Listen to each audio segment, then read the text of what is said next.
여러분 안녕하십니까? 이스라엘과 미국의 공습으로 시작된 전쟁 나흘째인 오늘 사우디아라비아의 미국 대사관이 이란 드론에 급습당했습니다. 앞서 쿠웨이트에 이어 사우디까지 중동에 있는 미국 시설들이 잇따라 표적이 되고 있습니다. 먼저 장현주 기자가 보도합니다. 시뻘건 불길과 함께 검은 연기가 하늘로 치솟아 오릅니다. 현지 시간 3일 새벽 사우디아라비아 주재 미국 대사관이 이란의 드론에 공격당했습니다. أعلن المتحدث الرسمي لوزارة الدفاع اللواء الركن تركي المالكي عن تعرض السفارة الأمريكية في العاصمة الرياض لهجوم بمسيرتين بحسب 사우디 국방부는 SNS를 통해서도 이 사실을 공식 확인했습니다. 다만 새벽이어서 대사관 건물이 비어 있었고 현재까지 부상자 등 인명 피해는 보고되지 않았다고 밝혔습니다. 하루 전인 현지 시간 2일에는 쿠웨이트 주재 미국 대사관 인근 지역도 공격당했습니다. 로이터 통신은 수도 쿠웨이트 시티에 있는 미국 대사관 인근에서 연기가 피어오르는 것이 목격됐으며 소방차와 구급차들이 출동했다고 전했습니다. 이란 혁명수비대는 쿠웨이트 대사관도 자신들이 공격했다며 미국과 이스라엘을 겨냥한 보복작전 가운데 하나라고 주장했습니다. 이란은 탄도미사일과 드론을 혼합해 공격했다고 밝혔고 쿠웨이트 내무부는 다수의 드론을 요격했다고 발표했습니다. MBC 뉴스 장현주입니다. 이런 가운데 미국 국무부가 중동 14개 국가에 머물고 있는 자국민에게 전면 대피령을 내렸습니다. 미국의 대규모 공격이 임박한 것 아니냐는 관측이 나옵니다. 지윤수 기자가 보도합니다. 미국 정부가 14개 중동 국가에 머무는 자국민에게 즉시 떠나라는 대피령을 내렸습니다. 이란, 바레인, 쿠웨이트, 사우디, 이스라엘 등 사실상 중동 전역에서 대피하라는 겁니다. 국무부는 안전위험으로 미국 국민은 가능한 상업교통편을 이용해 즉시 출국할 것을 촉구한다고 말했습니다. 요르단과 쿠웨이트 등 중동 소재 미 대사관들은 이미 폐쇄됐고 직원들도 속속 철수하고 있습니다. 주 사우디아라비아 미국 대사관은 자국 시민들에게 외부로 나오지 말라며 실내 대피도 권고했습니다. 이는 미국이 사실상 확전 준비에 나섰다는 신호로 받아들여지고 있습니다. CNN 방송은 고위 당국자를 인용해 앞으로 24시간 내에 미국이 이란에 대한 공격을 크게 늘릴 준비를 하고 있다고 보도했습니다. 이 당국자는 미국이 1차적으로 이란의 방어력을 약화시켰다며 다음으로는 이란의 미사일 생산 시설과 드론, 해군 전력을 파괴하는 데 집중할 것이라고 전했습니다. MBC 뉴스 지은수입니다. 이란이 결국 호르무즈 해협을 봉쇄했습니다. 지나가는 배는 모두 태워버리겠다고 선언했는데요. 호르무즈 해협을 마주한 오만에 급파돼 있는 이덕영 특파원 연결하겠습니다. 자, 이덕영 특파원, 해협 바로 앞에 도착해 있다고 들었는데 지금 그곳 어떤 상황입니까? 네, 저는 지금 오만 무스카트에 있습니다. 제 뒤로 보이는 바다가 호르무즈 해협 입구인 오만만입니다. 전 세계 해상 원유 수송량의 약 20%가 지나는 핵심 통로인 만큼 평소라면 유조선들로 가득 차 있을 텐데요. 지금은 바다에 떠 있는 배를 거의 찾아볼 수가 없습니다. 이곳 오만은 이틀 전 항구 시설이 한 차례 드론 공격을 받았을 뿐 이란의 공격 대상에서 벗어나 있는데요. 하지만 아침부터 전투기가 굉음을 내며 날아다니고 있고 공항에서부터 시내까지 수시로 검문 검색도 이뤄지고 있습니다. 제가 어제까지 있었던 튀르키예의 이스탄불과는 완전히 다른 분위기인데요. 원래 튀르키예에서 오만까지는 레바논과 바레인 등의 상공을 지나 이동하는데 이집트와 사우디아라비아로 크게 우회했습니다. 호르무즈 해협에는 현재 750여 척의 선박이 오도 가도 못한 채 묶여 있는 걸로 알려졌습니다. 750여 척의 선박이 묶여 있다. 자, 그런데 이란 혁명수비대가 호르무즈 해협 통과를 시도하면 가만두지 않겠다고 경고했잖아요. 실제 공격 움직임이 있다는데 이에 대해 미국은 어떻게 대응하고 있습니까? 네, 이란 혁명수비대는 해협 통과를 시도하면 배를 불태우겠다. 특히 단 한 방울의 석유도 빠져나가지 못하게 하겠다는 협박에 가까운 성명을 냈습니다. 실제로 이틀 전엔 팔라우 선적 유조선이 호르무즈 해협 한가운데에서 공격을 받았습니다. 이 선박은 이란산 석유 제품 운송을 이유로 미국 재무부의 제재 대상에 올라 있었는데 특히 이란인 선원들도 타고 있었습니다. 자국 제품을 실은 자국인이 타고 있는 선박까지 무차별적으로 공격한 겁니다. 하지만 미국은 이란의 호르무즈 해협 봉쇄를 일축하고 있는데요. 미 중부사령부는 호르무즈 해협의 필수 항로는 여전히 열려 있다고 밝혔습니다. 또 오만만에 배치돼 있던 이란 해군 함정 11척을 모두 격침시키는 영상을 공개하면서 이란이 이곳에서 국제 해상 운행을 괴롭히고 공격하던 시대는 이제 끝났다고 선언했습니다. 하지만 보험사들이 호르무즈 해협 통과 선박에 대한 보험을 중단하는 등 불안은 계속되고 있습니다. 지금까지 오만 무스카트에서 전해드렸습니다. 이란이 지하 터널에 가득 대기 중인 자폭 드론 영상을 공개했습니다. 먼저 값싼 무기로 미군의 전력을 소모시킨 뒤 극초음속 미사일로 반격을 꾀하려는 것 아니냐는 분석이 나옵니다. 공태현 기자입니다. 어두운 지하 터널에 드론과 미사일이 가득 진열돼 있습니다. 벽면엔 이란 국기가 보입니다. 이란 국영 매체가 공개한 영상입니다. 영상 속 드론은 이란이 미군 기지와 이스라엘을 향해 발사하고 있는 자폭 드론 샤헤드와 유사해 보입니다. 미국 CNN은 이란이 전력 인프라와 전쟁 대비 상태를 과시하는 거라고 설명했습니다. 이란은 값싼 드론과 구형 로켓 등 저가 무기를 활용해 미군 기지와 이스라엘 방공망 아이언돔을 흔들고 있습니다. 드론은 한 대당 약 2만 달러, 우리 돈 3천만 원 선인데 이를 요격해야 하는 미국 패트리어트 미사일은 약 400만 달러로 58억 원대. 드론 하나 막는데 200배를 쓰는 상황입니다. 블룸버그 통신은 저비용 자폭 드론 공세가 고비용 방공망을 압박해 무기 재고를 빠르게 고갈시키는 형국이라고 설명했습니다. 이 같은 비대칭의 소모전으로 전반부를 끌고 가 방공망에 균열을 낸 뒤 초음속 미사일 등 고성능 무기로 미국과 이스라엘에 일격을 가할 가능성이 제기됩니다. 이란은 현재 극초음속 미사일 파타를 상당수 보유하고 있는 것으로 알려졌습니다. 2023년 공개된 파타-1은 최고 속도 마하 15로 타격 단계에서 경로를 자유자재로 바꿔 요격 자체가 어려운 것으로 알려졌습니다.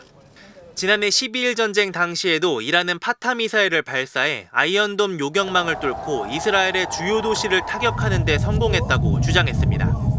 미 국가정보국에 따르면 이란이 보유한 탄도미사일은 2,000기 이상으로 중동 내 가장 많은 미사일을 보유한 국가로 평가됩니다. MBC 뉴스 공태현입니다. 대이란 공습이 시작된 뒤 미군 6명이 숨졌다고 미군 당국이 공식 발표했습니다. 미국 내 여론이 부정적인 가운데 이란 역시 미국 내 반전 여론을 자극하는 방향으로 반격 수위를 끌어올리고 있습니다. 뉴욕 손병산 특파원입니다. 전격적인 공습에 나설 때부터 트럼프 대통령은 미군 피해를 각오했습니다. The lives of courageous American heroes may be lost and we may have casualties. 미 중부 사령부는 미군 전사자를 6명으로 늘려 발표했습니다. 초기 공격 당시 타격을 입은 시설에서 실종됐던 2명의 유해를 수습했다는 겁니다. 이란의 기습에 대피 경보를 울릴 시간도 없었다고 CNN이 소식통을 인용해 보도했습니다. 하지만 트럼프 대통령은 더 큰 희생도 감수하겠다는 입장입니다. 개전 이후 처음으로 공식 석상에 나와서는 시간이 얼마나 걸리든 상관없다고 했습니다. We projected 4 to 5 weeks, but we have capability to go far longer than that. We'll do it. 한 발 더 나가 트럼프는 다른 대통령들이 지상군 투입은 없을 거라고 말해왔지만 나는 지상군 파병에 울렁증이 없다며 긴장 수위를 끌어올리고 있습니다. 그러나 이란은 물러서지 않고 있습니다. 사망자가 나온 쿠웨이트뿐 아니라 바레인과 UAE 등 중동 내 미군 기지들에 전방위로 드론과 미사일을 발사하고 있습니다.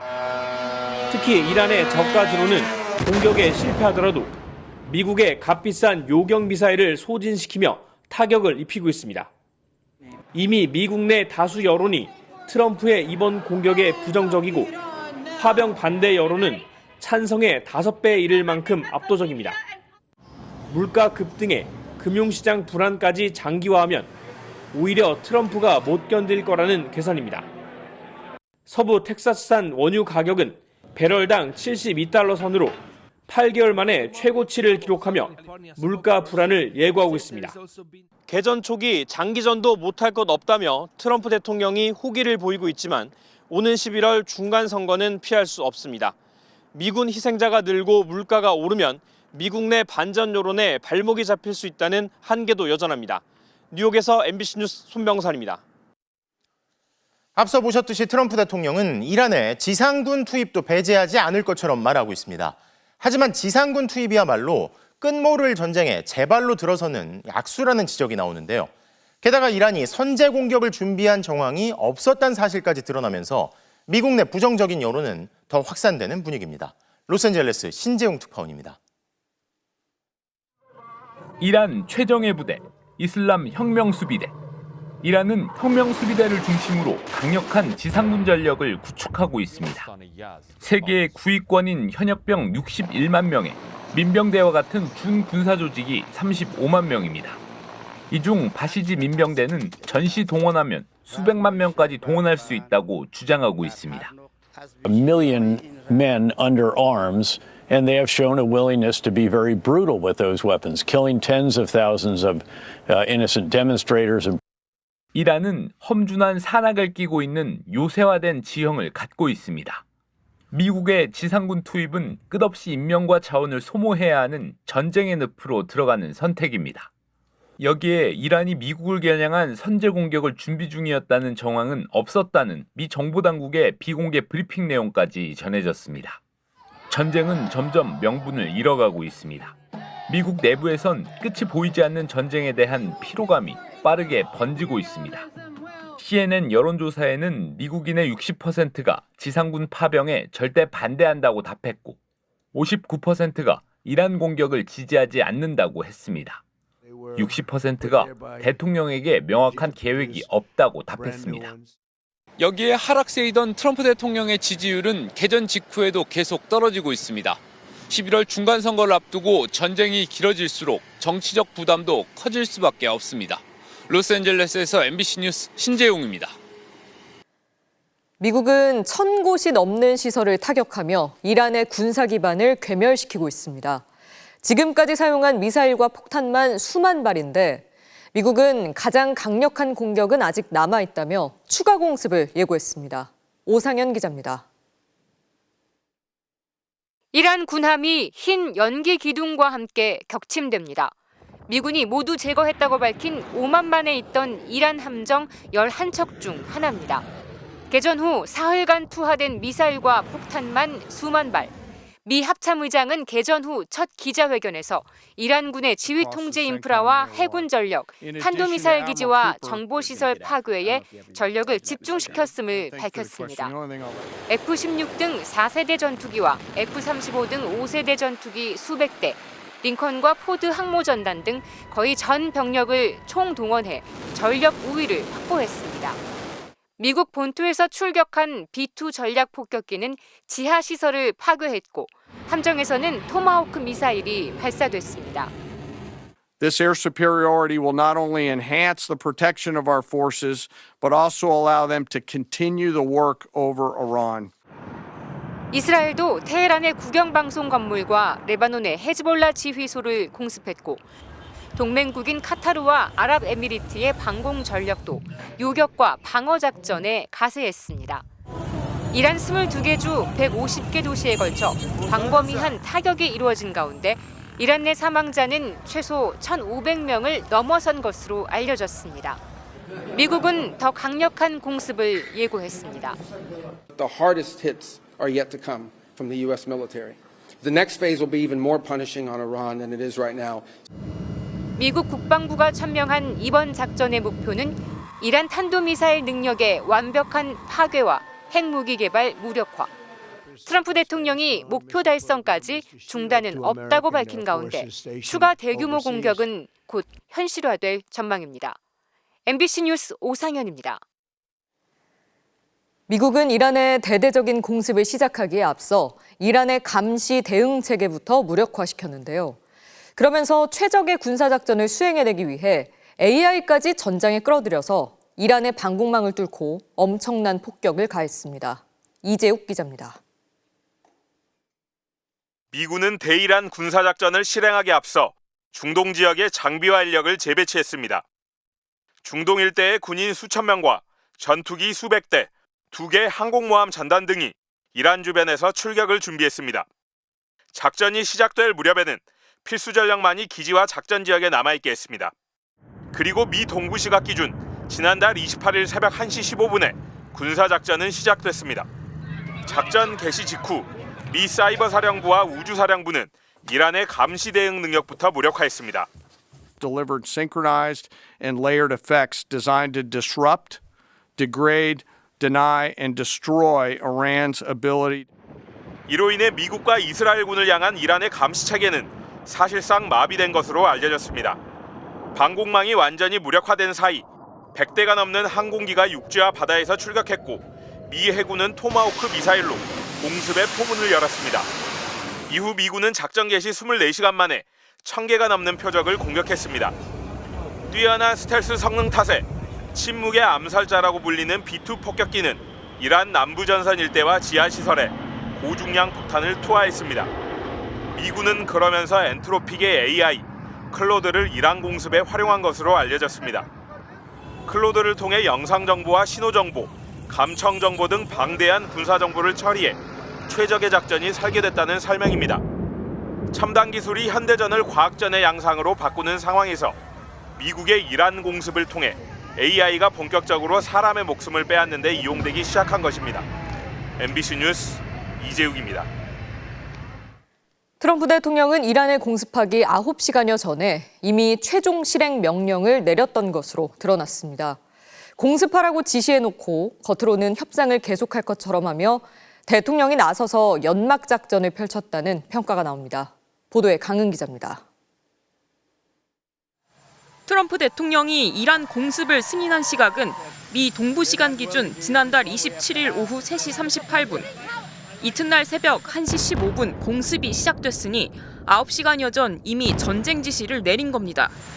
하지만 트럼프 대통령이 공식 석상에서 보인 태도는 전쟁을 결정한 사람 같지 않았습니다. 그는 텍사스로 향하는 기내에서 작전 승인, 중단 없음, 행운을 빈다는 지시를 하달한 뒤 도착 후 이란 공격에 대한 기자들 질문엔 말하지 않겠다고 했습니다. I'd rather not tell you. You would have had the greatest scoop in history, right? 공식 연설에선 오히려 평화를 언급하면서 협상 가능성을 열어두는 것처럼 말하며 의문스럽게 행동했습니다. Got a lot of things going on. Now we have a big decision to make. I'd rather do it the peaceful way, but they're very dangerous people. They're very difficult people. 실제 이란 지도부는 공습 직전까지도 4차 핵 협상이 이어질 걸로 인식한 걸로 보입니다. 협상 중재국인 오만은 공습 전날 이란이 농축 우라늄 비축 포기와 국제 원자력 전면 사찰에 합의하는 돌파구가 마련됐다며 평화가 손에 닿을 만큼 가까이 있다고 밝혔습니다. 트럼프 대통령은 이란 심장부를 겨냥해 폭격기가 날아가는 동안 대선 미세곡인 YMCA에 맞춰 춤을 추기도 했습니다. 토요일 오전 회의를 위해 모였던 이란의 최고 지도자를 비롯한 정부 요인들은 미국과 이스라엘의 기습 폭격에 몰살됐습니다. 중동에 배치된 최첨단 항모 포드함이 고장나 움직이기 어렵다는 소식도 이런 연막 작전의 일환이었다는 주장도 제기됐는데 미 해군은 이와 관련한 공식 입장을 내놓진 않았습니다. MBC 뉴스 강입니다. 미국이 이란을 공격할 때 사용하기 위해 맹방인 영국 공군 기지를 사용하게 해달라고 요청했는데 영국은 국제법 위반이라며 이를 허용하지 않았었죠. 그러자 트럼프 대통령이 실망감을 드러냈고 영국 총리가 이를 반박하면서 이란 공격에 대한 두 나라의 입장 차이가 다시 확인됐습니다. 유럽 국가들은 과거와는 달리 이번 미국의 공습에 대한 못마땅함을 감추지 않고 있습니다. 박솔립 기자가 전해드립니다. 인도양 차고스 제도의 가르시아 기지.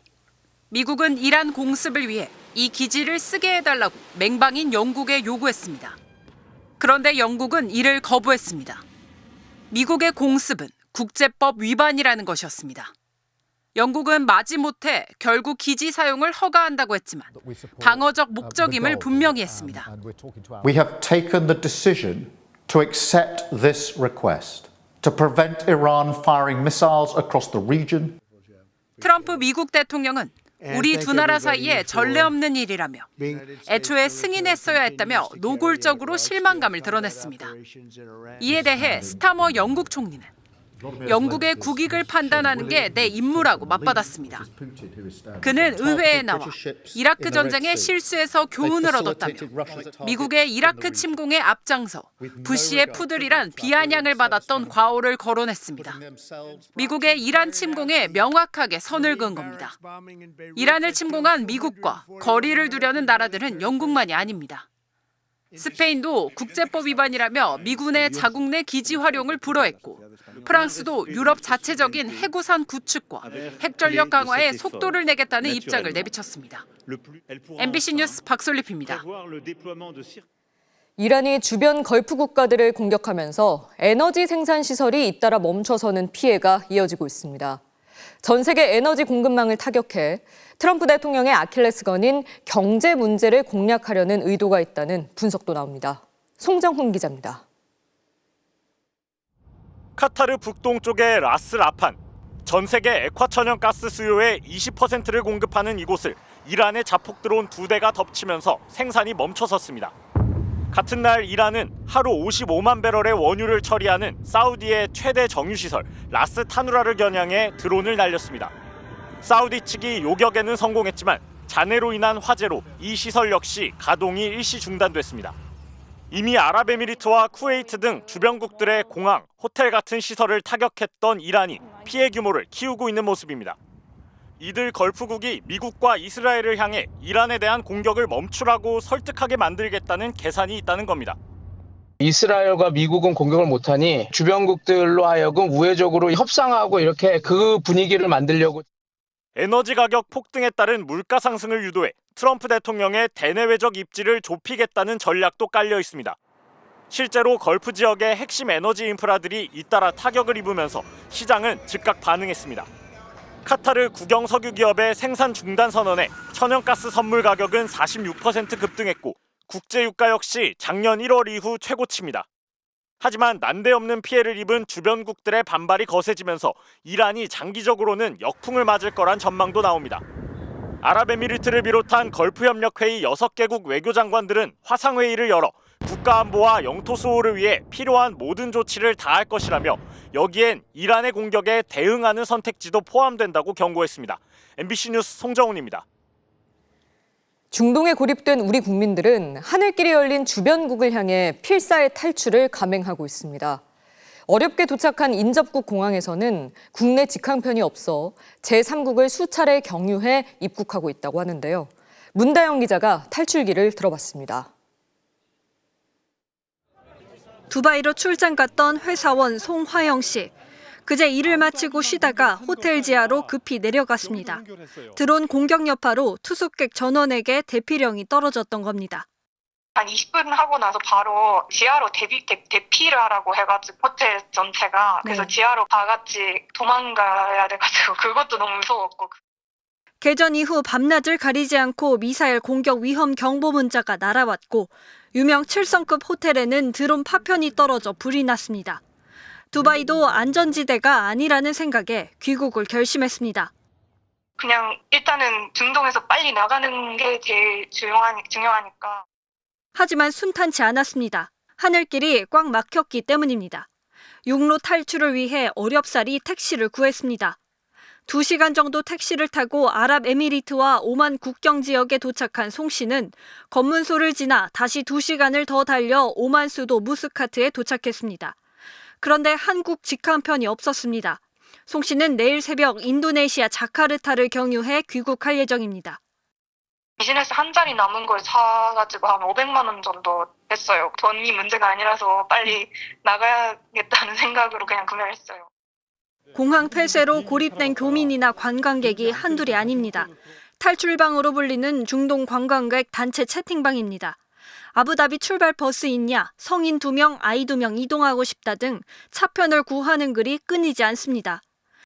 인천공항에서 극한 상황을 경험한 중동 귀국자들을 여러 명 만났습니다. 사우디 출장을 갔던 유정수 씨의 귀국길은 지구 반대편으로 가는 것보다 더 험난했습니다. 사우디 수도 리야드에서 12시간 정도 차를 타고 서부 도시 제다까지 이동한 뒤 비행기를 타고 튀르키예 이스탄불을 거쳐 귀국하는 데 38시간이 걸렸다고 합니다. 제 일행은 사실 이제 그 비행기표도 못 구해가지고 그래서 지금 자카르타로 가서 이제 다시 한국으로 돌아온다고. 사람이 몰리니 비용이 천정부지로 치솟습니다. 택시나 버스비는 부르는 게 값입니다. 개인적으로 이동을 하게 되면은 비용이 엄청 발생해요. 140만 원이더라고요. 한 명당, 한 대당, 승용차 한 대에. 비행기 티켓 가격은 2배 이상 치솟았는데 그마저도 구할 수 없습니다. 지금 계속 올라가고 있어서 이코노미도 지금 한 200, 300 정도 하는 것 같고.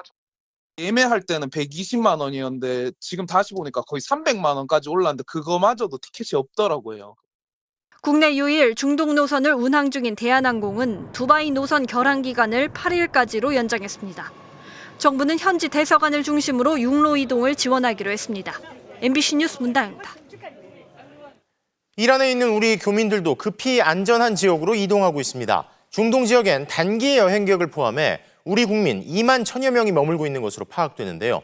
정부는 만일의 상황에 대비해 영공이 막히지 않은 이웃 나라로 이동시키거나 군 수송기를 투입하는 방안도 준비하고 있습니다. 양소연 기자가 보도합니다. 이란에 체류하고 있는 교민은 59명. 이 가운데 일부가 현지 대사관의 도움을 받아 피란길에 올랐습니다. 이란 프로축구 리그에서 활동하는 이기재 선수와 여자 배구 대표팀을 이끄는 이도희 감독도 포함된 걸로 전해졌습니다.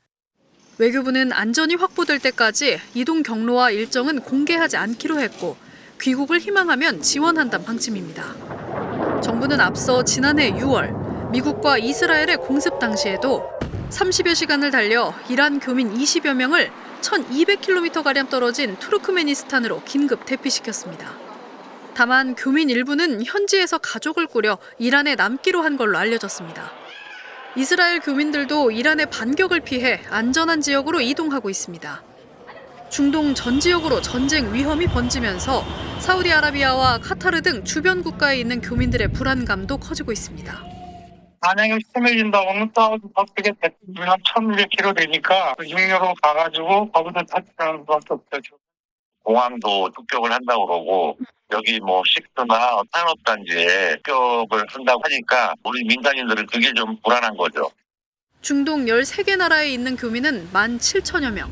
단기 여행객까지 감안하면 2만 1,000여 명가량이 지금도 현지에 머물고 있습니다. 정부는 중동 일부 지역 영공이 폐쇄된 만큼 이들을 일단 하늘길이 열려있는 이웃 나라로 이동시키는 방안을 검토하고 있습니다. 국방부도 만일의 상황에 대비해 군 수송기 파견을 준비하고 있습니다.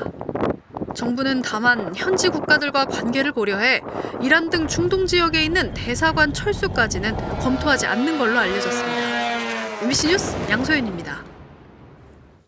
여러 악재에도 상승세를 유지하던 국내 증시가 전쟁의 충격은 버티지 못했습니다.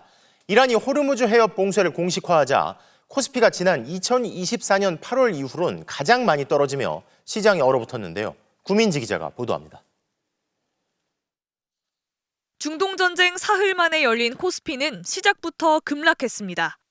오전에 6천 아래로 내려가더니 호르무즈 해협 봉쇄가 현실화되자 낙폭은 걷잡을 수 없이 커졌습니다. 오늘 하루에만 452포인트, 역대 최대 하락폭을 기록했고 시가총액 377조 원이 사라졌습니다. 삼성전자는 10% 가까이 급락해 20만 원이 깨졌고 SK하이닉스도 11% 떨어지며 다시 93만 원대로 내려왔습니다. 외국인과 기관이 6조 원 넘게 파는 사이 개인이 5조 8천억 원 넘게 받아냈지만 급락을 막진 못했습니다. 코스피 200 선물지수도 5% 넘게 떨어지며 5분간 프로그램 자동 매도 효력이 멈추는 매도 사이드카까지 발동됐습니다. 지난달 6일 이후 한 달 만입니다. 일본 증시도 3% 넘게 떨어졌는데 코스피는 올해 들어 50% 가까이 급등한 만큼 하락폭도 컸습니다. 이란이 반격에 나서면서 전쟁이 예상보다 길어질 수 있다는 비관론이 불거졌고 특히 호르무즈 해협 봉쇄로 에너지 가격이 급등해 물가를 끌어올리고 경기 침체로 이어질 수 있다는 우려가 제기됐습니다. 특히 우리 한국 같은 경우는 60, 70% 정도가 중동산이잖아요. 그러면 물가는 급등할 수밖에 없어요. 그게 가장 큰 문제라고 보시면 될 것 같아요. 하지만 반도체 실적 등을 고려하면 코스피의 상승 추세가 완전히 꺾인 건 아니라는 분석도 여전합니다. 아직 무너졌다고는 볼 수 없을 것 같고요. 기본적으로는 추세 전환이 아니라 조정의 시각으로 접근을 하고 있는데 다만 불확실성이 외부 요인에 당분간 시장은 흔들릴 수밖에 없어 어느 때보다 신중하게 접근해야 한다고 전문가들은 조언합니다. MBC 뉴스 구민지입니다. 이란이 전 세계 원유 물동량의 30%가 지나가는 호르무즈 해협 봉쇄를 현실화하면서 에너지 수입 의존도가 높은 동아시아 국가들에 대한 우려가 커지고 있죠. 그중에서도 대만이 가장 취약하다는 보도도 나오는 가운데 7개월가량 버틸 수 있는 원유 비축 물량을 보유한 우리나라도 정부와 산업계가 함께 대응책 마련에 나섰습니다. 크게 걱정할 정도는 아니라지만 이 사태 장기화에 대비해 중동 외 지역의 물량 확보도 추진하기로 했는데요. 이지수 기자의 보도입니다. 이란의 호르무즈 해협 봉쇄 선언으로 원유 수입의 71%를 중동에 의존하는 우리나라는 수급 차질이 불가피해졌습니다. 사우디아라비아와 아랍에미리트로 우회하는 송유관이 있지만 하루 수송량이 호르무즈 해협의 3분의 1 수준인 약 800만 배럴. 우리가 확보할 수 있을지도 미지수입니다. 국내 비축유로 버틸 수 있는 기간은 208일, 약 7개월. 정부는 김정관 산업통상부 장관 주재로 긴급 대책회의를 열고 미국과 아시아 등 중동 이외 지역에서 추가 물량 확보를 추진하기로 했습니다. 현재 비축 물량 정도면 큰 문제는 없지만 사태 장기화에 대비하겠다는 겁니다. 문제는 급등하는 유가입니다. 오늘 브렌트유는 한때 13%까지 뛰었다 6.7% 상승한 배럴당 77.74달러로 장을 마쳤고 서부 텍사스산 원유도 6.3% 올랐습니다. 산업부 관계자는 분쟁이 장기화되면 배럴당 100달러 이상 올라갈 가능성도 있다고 예측했습니다. 유가 상승과 전쟁 리스크는 해상운임과 보험료 인상으로 이어지고 원자재와 전기요금 같은 비용도 함께 뛰면서 기업 부담이 가중될 수밖에 없습니다. 직격탄을 맞는 정유와 석화업계, 사상 최고 실적을 내고 있는 반도체, K컬처 붐을 일으키고 있는 화장품과 식품업계도 상황을 예의주시하고 있습니다. 우리 산업 구조가 에너지를 많이 써가지고 이 수출품을 만드는 그런 구조이기 때문에 비용이 전반적으로 다 이제 올라가게 되는 거죠. 중간재, 최종재 살 거 없이 다 가격이 올라가게 돼 있죠. 산업부는 긴급 대응반을 본부로 격상하고 민간 기업들과 수시로 소통하며 위기 상황에 대비하기로 했습니다. MBC 뉴스 이지수입니다. 이란 공격의 당위성을 주장하고 있는 트럼프 대통령이 전임 대통령들 탓을 하고 있습니다. 특히 오바마 전 대통령이 이란과 합의를 한 게 가장 위험했다며 조롱 섞인 비난도 했는데요. 이지은 기자입니다. 트럼프 대통령이 자신의 SNS에서 오바마 전 대통령을 다시 끌어들였습니다. 내가 오바마의 끔찍한 핵 협상을 끝내지 않았다면 이란은 3년 전 이미 핵무기를 확보했을 것이라며 우리가 지금까지 체결한 거래 중 가장 위험했다고 주장했습니다. 그러면서 이 모든 사태에 대해 버락 후세인 오바마와 졸린 조 바이든을 비난해도 좋다는 조롱 섞인 비난까지 덧붙였습니다. 끔찍했다는 핵 협상은 지난 2015년 오바마 행정부가 나서 이란과 체결한 포괄적 공동 행동 계획. 이란이 핵 활동을 제한하고 국제 원자력 기구의 사찰을 받는 대신 미국은 제재를 완화해주는 이른바 평화적인 막교환이었습니다. If Iran cheats, the world will know it. If we see something suspicious, we will inspect it. 실제로 이란은 합의를 이행했지만 집권 1기였던 2018년 트럼프 대통령은 일부 한시적 성격의 조항을 문제 삼아 협정을 일방 파기했습니다. We will be instituting the highest level of economic sanction. 결국 이란은 사찰단을 내쫓은 뒤 우라늄 농축에 속도를 냈고 미국은 이란 혁명수비대 사령관을 암살하면서 양국 관계는 최악으로 치달았습니다. 작년에도 미국은 이란과 핵 협상을 하던 도중 이스라엘이 시작한 12일 전쟁에 끼어들어 협상 대상인 이란에 폭탄을 퍼부었습니다. 트럼프 대통령은 이번에도 제네바에서의 3차 핵 협상 직후 이란 핵 문제에 대한 기술적인 협의를 앞두고 기습적인 공습을 가했습니다. 어렵게 맺은 핵 합의를 일방적으로 파기해 협상장으로 끌어내고는 협상에 임한 상대를 기습적으로 폭격한 겁니다. 그러고도 그는 미국의 임박한 위협이 감지돼 공격했다고 강변하지만 근거는 뚜렷하지 않다는 사실이 속속 드러나고 있습니다. MBC 뉴스 이지은입니다. 필리핀을 국빈 방문한 이재명 대통령의 정상회담 화두도 중동 정세였습니다. 에너지와 물류 상황 등에 대해 인식을 공유한 양국 정상은 조선과 원전, AI 등에 대한 협력을 더 강화하기로 했는데요. 현지에서 홍신영 기자입니다. 양국이 수교 77주년을 맞은 날 마르코스 주니어 필리핀 대통령과 정상회담을 가진 이재명 대통령. 두 정상의 화두는 급박하게 돌아가는 국제 정세였습니다. Our closer defense, security and maritime cooperation reflects our mutual trust as we respond to a rapidly evolving international security environment. 양국 정상은 중동 정세에 대한 인식을 공유하고 에너지와 물류 등 글로벌 시장 불안이 양국 경제에 미칠 영향을 점검했습니다. 양국은 조선과 원전, AI 등 신성장 전략 분야로 협력의 지평을 넓히기로 했습니다. 특히 인공지능과 디지털, 방산과 농업 등의 다양한 분야에서 협력을 강화하는 10건의 약정 및 양해각서를 체결했습니다. 불안정한 국제정세 속에 열린 이번 회담에선 안보와 경제 현안이 폭넓게 논의됐습니다. 이 대통령은 중동 지역에 체류 중인 교민과 여행객 현황을 보고받고 안전을 최우선으로 고려해 필요한 모든 조치를 강구하라고 지시했습니다. 마닐라에서 MBC 뉴스 홍신영입니다. 사법개혁 3법이 국회 본회의를 통과한 가운데 국민의힘이 대통령의 거부권 행사를 요구하며 청와대까지 행진했습니다. 하지만 미리 신고하지 않은 탓에 피켓을 들거나 구호도 외칠 수 없었는데 그러면서 이 근처에서 깃발을 들고 구호를 외치는 윤 어게인 지지자들을 따라가는 모양새가 돼버렸습니다.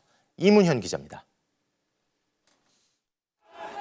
사법개혁 3법에 반대하는 국민의힘 의원들과 지지자들의 도보 행진. 장동혁 대표는 출정식에서 사법 3법을 사법 파괴 3법으로 규정하고 대통령에게 거부권 행사를 요구했습니다. 이재명 대통령께 강력하게 경고합니다. 사법 파괴 3법에 대해서 거부권을 행사해야 할 것입니다. 출정식에는 윤 어게인 세력은 물론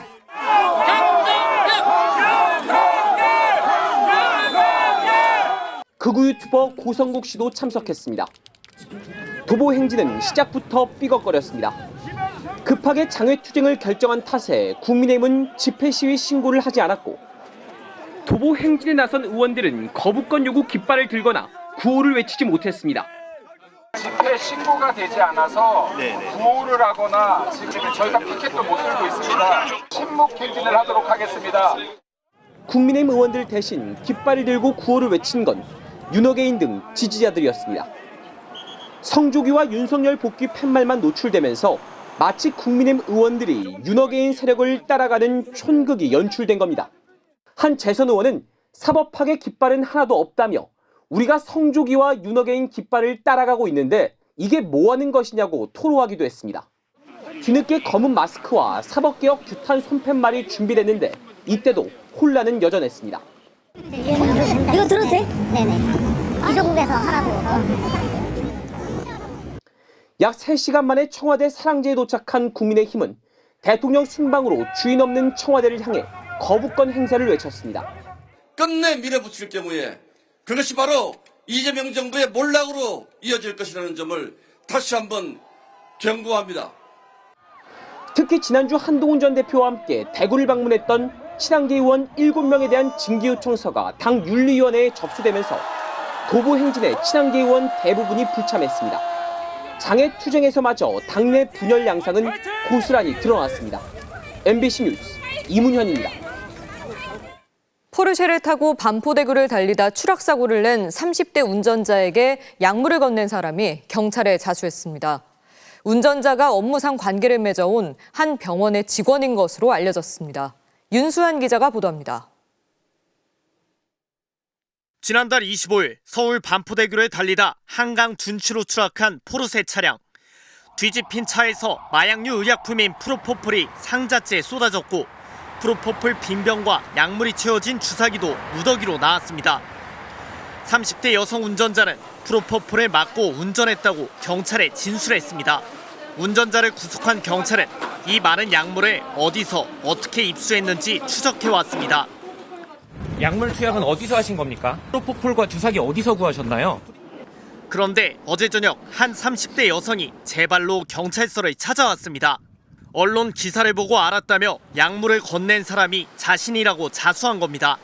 포르쉐 운전자가 병원 등을 홍보하는 일을 해왔는데 자수한 여성은 이 병원 가운데 한 곳에서 근무하는 직원인 것으로 알려졌습니다. 경찰은 자수한 여성을 공범 혐의로 입건하고 정상적인 진료나 처방이 있었는지 어떤 경위로 약물을 제공했는지 확인하고 있습니다. 다만 자수를 감안해 체포하진 않은 것으로 파악됐습니다. 프로포폴은 현행법상 향정신성 의약품으로 취급돼 의료인이나 의료기관만 관리할 수 있습니다. 포르쉐 운전자가 업무상 관계를 맺어온 병원 전체로 수사가 확대될 가능성도 있습니다. 경찰은 또 추락 과정에서 포르쉐가 덮친 벤츠 운전자로부터 진단서를 제출받아 포르쉐 운전자에게 기존의 약물 운전과 마약류 관리법 위반 혐의에 더해 위험운전 치상 혐의도 추가 적용했습니다. MBC 뉴스 윤수환입니다. 출근길 도로를 달리던 운전자가 갑작스런 뇌출혈로 의식을 잃었습니다. 차량은 중앙분리대를 긁으며 1km 가까이 달렸는데요. 위험을 직감한 한 시민이 자신의 차량으로 앞을 가로막아 차를 멈춰 세웠습니다. 김은초 기자입니다. 출근길 한 차량이 충북 청주의 주요 간선도로를 달립니다. 그런데 60대 여성 운전자가 갑자기 고개를 숙이고 운전대를 잡던 손도 스르르 떨어집니다. 차량은 중앙 분리대를 들이받지만 운전자는 깨어나지 못합니다. 옆 차로에선 출근길 차량들이 빠른 속도로 지나가지만 통제력을 잃은 차량은 계속 중앙 분리대를 긁으며 나아갑니다. 신고를 받은 경찰이 현장에 도착했는데 1차로를 달리던 차량은 어느새 2차로 끝 갓길에 멈춰서 있었습니다. 지나가던 다른 운전자가 자신의 차량으로 앞을 가로막아 멈춰 세운 겁니다. 차량의 전방에서 천천히 주행을 하다가 자기 차를 들이받게 함으로써 정차를 시킨 상태였거든요. 경찰관들은 창문을 두드려도 반응이 없자 위급한 상황인 것을 알아채고 즉시 뒷좌석 유리를 깨고 여성을 구조했습니다. 여성이 처음 의식을 잃은 곳에서 차량이 멈춰선 지점까지의 거리는 무려 900여 미터. 차로를 넘나들며 내달린 터라 자칫 대형 연쇄추돌 사고로 이어질 뻔했습니다.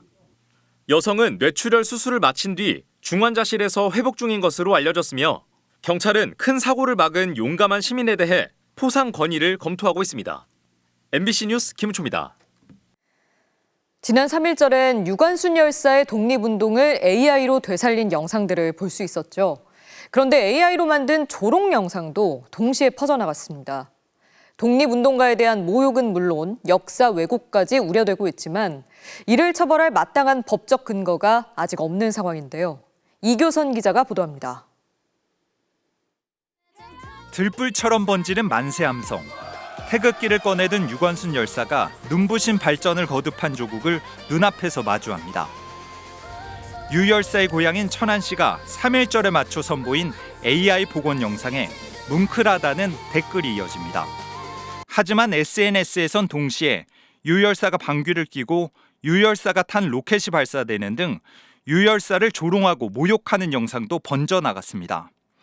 20년 전 유 열사의 사진과 복식 고증을 거쳐 표준 영정을 완성한 작가는 AI가 독립운동을 왜곡하는 수단이 된 것에 우려를 보였습니다. AI 시대에 우리가 이렇게 좀 긍정적으로 AI를 이용했으면 좋겠어요. 3.1절 맞이해서 유관순 열사의 정신을 본받아야 되는데 그 유관순 열사를 폄하시키면 되겠습니까, 그게?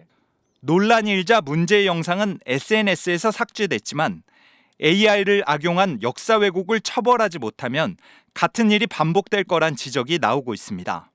표현의 자유라고 할 수가 없는 것이죠. 단호하게 처벌을 할 수 있도록 그렇게 하는 게 필요하다고 생각합니다.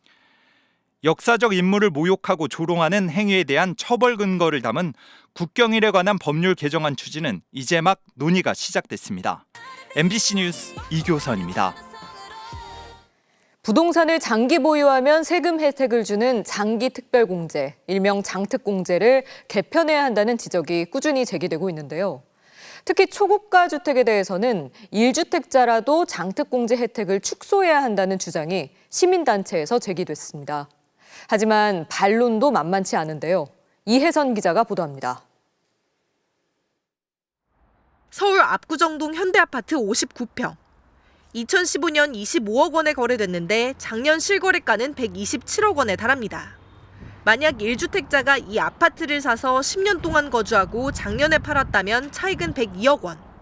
하지만 양도세는 7억 6천만 원, 7%에 불과합니다. 주택을 장기 보유하면 차익의 최대 80%를 세금 계산해서 빼주는 장기 보유 특별 공제 제도 때문입니다. 12억을 초과하는 아파트가 불과 3%에 불과합니다. 정말 상위 1%도 안 되는 그런 초고가 주택들에게 이런 모든 세제 혜택이 집중되고 이재명 대통령이 실거주하지 않는 투기용 주택까지 이 혜택을 주는 게 이상하다고 언급한 적이 있지만 경실련은 주거용 1주택자의 혜택까지 문제 삼았습니다. 하지만 실제 장기 거주한 1주택자의 혜택 축소는 신중해야 한다는 반박이 곧바로 나왔습니다. 주택 한 채만 보유하며 오래 실거주한 경우라면 시장 안정 측면에서 세금 감면 혜택을 계속 줘야 한다는 겁니다. 10년, 15년 전을 보면 가격이 내려갈 때도 참고 버티고 있다가 10년 동안 어찌됐든 간에 내가 보유하고 거주도 10년 했다는 것은 사실 투기꾼이 아니거든요. 특히 1주택자에게 장특공제 혜택을 주지 않을 경우 세금을 내고 나면 비슷한 곳으로는 이사가 어려워질 수도 있습니다. 그 돈을 가지고 그대로 유사한 지역으로 옮겨갈 수 없다. 더 비싼 집일수록 매물로 내놓지 않게 되고 세금에 대한 회피를 하기 위해서 결국에는 그런 물건들이 매물이 잠김 현상이 더 심해지는. 장특공제가 처음 도입된 건 1988년. 지난 10년간 집값이 폭등하면서 제도 개편의 필요성은 분명해졌습니다. 전문가들은 기준을 거주에 두고 1주택 실거주자에 대한 혜택은 유지하되 세제 혜택을 어디까지 줄지 논의하는 게 필요하다고 조언합니다. MBC 뉴스 이혜선입니다. 스포츠 토토를 운영하는 국민체육진흥공단은 이 게임 사이트를 성인들만 이용할 수 있게 규제하고 있는데요. 실제로는 청소년의 무방비로 노출돼 도박장처럼 이용되고 있다는 사실이 MBC 취재 결과 확인됐습니다. 박진중 기자가 취재했습니다. 고등학교 2학년인 박모군, 최근 스포츠 토토에 빠졌습니다. 하루에 5시간은 기본, 스마트폰을 손에서 놓지 못합니다. 5만 원 배팅했는데 한 200, 쾌감이 좀 나와가지고. 이길 것 같은 스포츠팀에 판돈을 걸고 승패를 맞추면 판돈에 배당금까지 더해 돈을 버는 게임. 수십 배의 배당을 노리는 베팅도 가능합니다. 워낙 사행성이 강해 도박처럼 빠져들기 쉬워 청소년들은 접근이 금지돼 있습니다. 하지만 성인 아이디 하나만 있으면 PC는 물론 스마트폰 등 어디서나 접속이 가능합니다. 부모님 핸드폰으로 해도 되고 주변 성인 형들한테 아이디 빌려서. 일부 학생들은 성인이 된 선배들에게 수수료까지 떼주며 아이디를 모으기도 합니다. 다른 금액에 5%에서 10% 정도 수수료 주거나 아니면 나중에 바로 사준다거나 그렇게 해서. 문제는 판돈을 적립하는 방식. 가입하면 가입자 명의의 가상 계좌가 발행되고 거기에 판돈을 충전하면 바로 게임머니로 사용할 수 있습니다. 그런데 가입자 본인이 아니어도 얼마든지 가상 계좌에 판돈 입금이 가능합니다. 실제 이 고등학생이 직접 자신의 통장에서 빌린 아이디 명의자의 가상 계좌로 2만 원을 입금했더니 금세 판돈이 적립됐습니다. 또 과몰입을 막기 위해 아이디 하나당 1일 베팅 한도를 10만 원으로 묶어놨지만 아이디만 여러 개 있으면 상한제도 무용지물입니다. 10명 중에 3, 4명은 하는 것 같아요. 한 5개 정도 구해본 것 같아요. 스포츠 토토 운영사인 한국스포츠레저는 국민체육진흥공단이 100% 출자한 자회사입니다. 최근 불법 도박 사이트조차 청소년 접근을 막기 위해 계좌 명의자와 입금자의 신분 확인을 하는데 공공기관이 운영하는 곳이 이보다도 못한 겁니다. 일반 사설이 외려 더 못 들어가니까 정부에서 운영하는 토토가 더 매력적으로 보이는 거죠. 이거 청소년들 놀이터가 될 수밖에 없어요. 한국스포츠레저는 청소년들이 계좌 거래가 가능하다는 걸 확인했다면서도 구체적으로 어떻게 막을 건지는 답을 하지 못했습니다. 스포츠 토토의 연 매출은 약 6조 원. 3월부터는 주 3회 발행을 주 7회로 확대하겠다고 나선 상황이어서 청소년들의 접근은 더 확대될 걸로 보입니다. MBC 뉴스 박진준입니다. 오늘까지 대구 경북과 대전 충남 통합안이 국회를 통과해야 6월 지방선거를 통합시장 선거로 치를 수 있다는 게 정부 입장인데요. 여야가 이견을 좁히지 못하면서 결국 2월 임시국회 처리가 무산됐습니다. 대구 경북 통합만 처리해달라는 국민의힘에 맞서 민주당은 대전 충남도 찬성 입장을 가져오라고 압박하고 있는데요. 김상훈 기자가 보도합니다. 여야가 오늘도 만났지만 소득이 없었습니다. 국민의힘은 법사위와 본회의에서 대구 경북 통합법을 원포인트로 처리해달라고 재차 요청했습니다.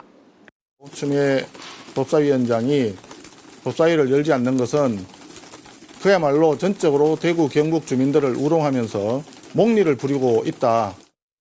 TK 지역 국민의힘 의원들과 이철우 경북지사, 시도의회 의장도 국회를 찾아 힘을 보탰고 반대 입장을 냈던 대구시 의회 의장도 지금은 찬성한다고 강조했습니다. 이견들이 있긴 있습니다. 그러나 지금 대구시 의회는 대구 경북의 통합에 대해서 전적으로 지지하고 찬성합니다. 반면 민주당은 대구 경북뿐 아니라 국민의힘이 지자체장을 맡고 있는 대전 충남도 통합된 찬성 입장을 만들어 오라는 기존 입장을 고수했습니다. 충남, 대전 다 국민의힘의 시장도지사이고 의회도 다 국민의힘 의장들이기 때문에 얼마든지 설득을 할 수가 있습니다. 당초 지방선거에서 3개 지역 통합을 내걸었던 데다 4선 박범계 의원이 삭발에 나서는 등 민주당 내 대전 충남 의원들의 강한 의지를 무시할 수 없어 대구 경북만 처리하기가 부담스럽기 때문입니다. 국민의힘은 TK 통합 불발의 책임을 민주당에 떠넘기고 있지만 민주당의 한 재선 의원은 MBC와의 통화에서 국민의힘이 당론으로 채택했다지만 정작 경북 지역 국민의힘 의원에게 통과를 막아달라는 전화를 받았다며 각자 이해관계에 따라 입장이 달라 믿기 어렵다고 전했습니다. 국민의힘은 오는 3월 12일 이전에 통합법이 처리되면 6월 지방선거에서 통합단체장을 선출할 수 있다며 여전히 기대의 끈을 놓지 않고 있습니다. MBC 뉴스 김상훈입니다. 1억 원 공천 헌금을 주고받은 혐의를 받는 두 당사자, 무소속 강선우 국회의원과 김경전 서울시 의원이 구속기로에 놓였습니다. 법원에 나가 있는 취재기자 연결합니다. 원석진 기자, 구속심사 결과가 나왔나요? 네, 오늘 밤이나 내일 새벽에는 나올 텐데요. 시간이 좀 걸리고 있습니다. 국회 체포동의안 통과 일주일 만에 법원에 나온 강 의원은 취재진 앞에서 준비된 말만 짧게 했습니다. 먼저 들어보시죠. 이런 일로 국민께 심려를 끼쳐드려 다시 한번 죄송하다는 말씀 올립니다. 법정에서 성실하게 소명드리도록 하겠습니다. 함께 구속영장이 청구된 김경전 시의원도 앞서 같은 법정에서 영장 심사를 받았는데요. 기자들 질문엔 답하지 않았습니다. 1억 원은 공천의 대가가 맞습니까? 이쪽으로 말씀드릴게요. 강선 의원 측에서 먼저 금품을 요구한 게 맞습니까? 경찰은 지난 2022년 지방선거를 앞두고 서울 용산의 한 호텔에서 두 사람이 공천을 대가로 1억 원을 주고받았고 강 의원이 이 돈을 전세 자금으로 썼다고 보고 있습니다. 혐의를 시인하는 자수서를 제출한 김 전 시의원의 진술을 상당 부분 토대로 하고 있습니다. 반면 강 의원은 혐의를 전면 부인하고 있는데요. 법원이 누구 손을 들어주냐에 따라 영장 심사 결과가 엇갈릴 수 있다는 전망도 나옵니다. 오늘 영장 심사는 MBC 보도로 공천 헌금 의혹이 불거진 지 2달여 만에 이뤄진 건데요. 압수수색이나 피의자 조사가 늦어지면서 정치권 눈치 보기 아니냐, 경찰이 권력 수사 역량이 있느냐 비판도 많았는데요. 영장 심사 결과는 그동안 늑장, 부실 논란에 시달린 경찰 수사에 대한 평가와도 직결될 것으로 보입니다. 또 김 전 시의원이 구청장 공천을 노리고 민주당 여러 인사에게 금품 로비를 시도했다는 추가 의혹도 있어 신병 확보로 경찰이 수사 동력을 확보할 수 있을지도 관심이 쏠립니다. 지금까지 서울중앙지법에서 전해드렸습니다.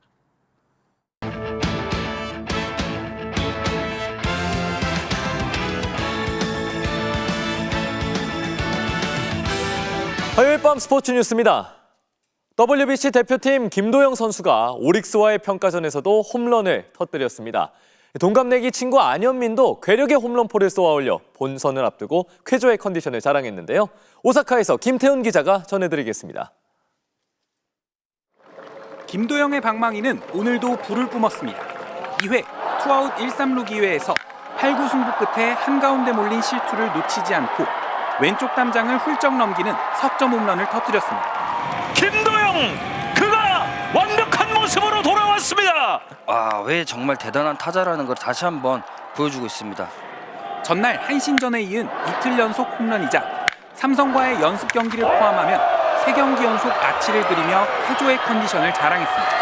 사실은 꿈만 같습니다. 멘탈적으로도 트라우마가 생긴 것 같은데 그냥 지금 야구하고 있다는 거에 되게 행복감을 많이 느끼고 있고. 동갑내기 안현민도 경쟁하듯 뜨거운 타격감을 보여줬습니다. 2회엔 좌익선상으로 날카로운 타구를 보내 1타점을 올렸고 9회엔 엄청난 힘을 자랑하는 솔로포를 쏘아올린 뒤 방망이를 내던졌습니다. 그리고 8강 진출을 기원하는 전세기 세리머니로 분위기를 달궜습니다. 저희 모든 거는 수현 형이 지금 아이디어를 내고 있고 하던 대로 하면은 충분히 잘하는 걸 진짜 생각하고 있습니다. 한국계 선수들도 제 모습을 되찾았습니다. 잠잠했던 위트컴은 6타석 만에 첫 안타를 홈런으로 장식하며 살아났고 존스는 몸에 맞는 볼로 출루한 뒤 허를 찌르는 도루를 성공시켜 유지영 감독이 손하트로 화답하기도 했습니다. 선발로 나선 더닝이 노련한 투구로 3이닝 무실점을 기록한 가운데 대표팀은 일본 프로팀과의 평가전을 1승 1무로 마무리했습니다. 두 차례 평가전을 통해 실전 점검을 마친 대표팀. 이제 결전지 도쿄로 떠나 체코와의 개막전을 준비합니다. 오사카에서 MBC 뉴스 김태훈입니다. 불붙은 타선에 비해 불펜 투수진은 불안감을 씻지 못했습니다. 4사구를 남발하면서 위기를 자초했는데 남은 이틀 동안 9위를 회복할 수 있을지가 관심입니다. 김수근 기자입니다. 한신전에서 5개의 볼넷을 내줬던 대표팀 구원 투수들은 오늘도 불안했습니다. 6대0으로 크게 앞선 상황에서 등판한 송승기가 첫 타자에게 볼넷을 내주며 흔들리더니 몸에 맞는 공에 이어 적시타까지 맞고 2점을 내줬습니다. 만루 위기에서 마운드 위에 오른 구우석도 9위를 되찾지 못하면서 밀어내기 볼넷을 내줬습니다. 이어 등판한 김영규, 조병현까지 제구력이 흔들리자 최고의 마무리 투수였던 오승환 위원이 뼈아픈 조언을 건네기도 했습니다. 저는 이런 생각도 해요. 가끔 오늘 저녁은 뭘 먹지? 돌직구를 던지자면 그런 것까지 장착을 해야지 국가대표 유니폼을 입을 수 있습니다. 8회 등판한 유영찬까지 더닝 이후 등판한 5명의 구원진이 내준 4사구만 9개. 투구수 증가로 예정했던 우리 투수들은 8회 투아웃까지만 던지게 됐고 투수가 없을 때를 대비해 데려온 일본 독립리그 투수들이 더 위력적인 모습을 보여 대조를 이루기도 했습니다. 사실은 이제 9회에 나와야 되는 상황이었는데 다 준비가 됐다고 생각되고요. 준비한 만큼 도쿄에서 좋은 모습 보여드리겠습니다. 평가전이 열린 교세라돔과 본선이 열릴 일본 도쿄돔 모두 인조잔디라는 점에서 내야진의 잇따른 수비 실책도 아쉬움으로 남았습니다. MBC 뉴스 김수근입니다. 밀라노 동계올림픽을 빛낸 10대 선수죠. 스노보드 금메달 최가온과 피겨 신지아 선수가 오늘은 교복을 입고 평범한 고등학생으로 돌아갔습니다. 같은 반 동창이라는 사실이 알려지면서 더 화제가 된 스노보드 최가온과 피겨의 신지아. 학교에서도 최가온 선수가 해외에 있어서 만나지는 못했어요. 친해질 수 있으면 좋을 것 같아요. 오늘 개학식을 맞아 교복을 입고 학교를 찾았는데요. 친구들과 사진도 찍으면서 여고생의 일상으로 돌아갔습니다. 재활여고 선생님들과 친구들이 있었기에 여기까지 올라올 수 있었습니다. 앞으로 더 겸손하게 노력하도록 하겠습니다. 감사합니다.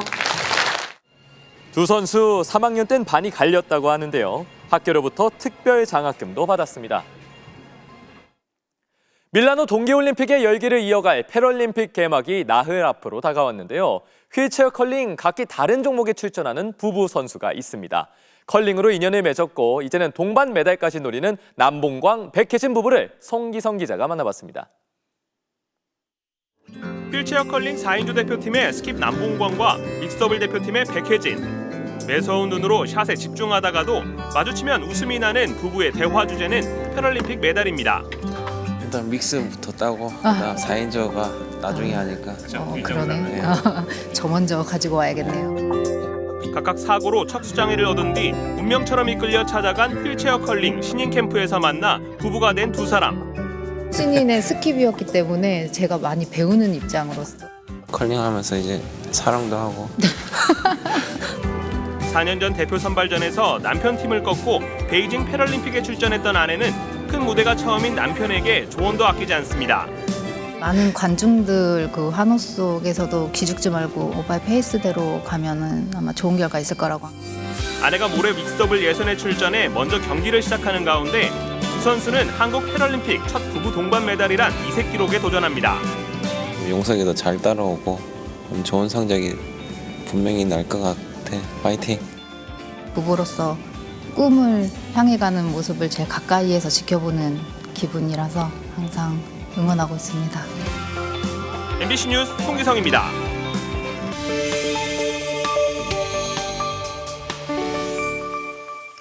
안녕하십니까. 오늘부터 뉴스데스크에서 날씨를 전해드릴 MBC 기상분석관 윤태구입니다.